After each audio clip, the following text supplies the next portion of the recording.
So, like I was saying about the eye of knowledge, um, how my dream was, there was this eye, it was in the sky, it was at nighttime, it was amongst the stars, there were frogs on one side, but the eye was in the middle, and I can't remember, I know I wrote it in one of my journals, but there were other things going on the opposite side of this eye.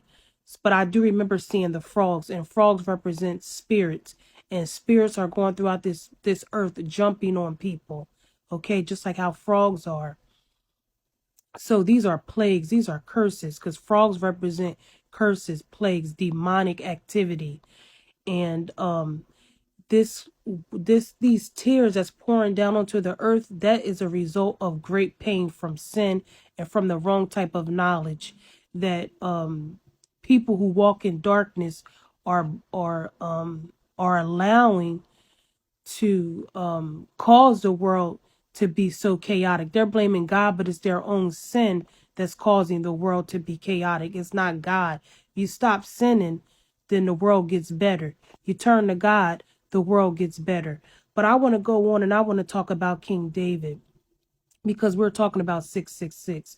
So King David, there's a story where Satan stood up and provoked him to number the people.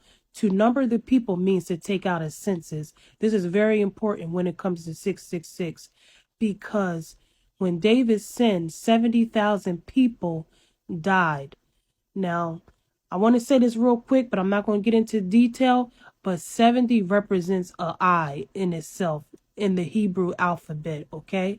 So 70,000 people died because of the knowledge of David, all right? So what David had to do was, in order to um make, I guess, reparation, was he had to buy land from a man named Ornan. And when he bought this land, he bought it for 600 shekels of gold. And it was called the threshing floor. And his son, King Solomon, would later build the house of God on that land. Okay? So if anybody knows, the house of God always represents people. And God put sin under our feet. But Jesus was numbered with sinners, because the word census, or to take a poll, means Golgotha, and Jesus became our head.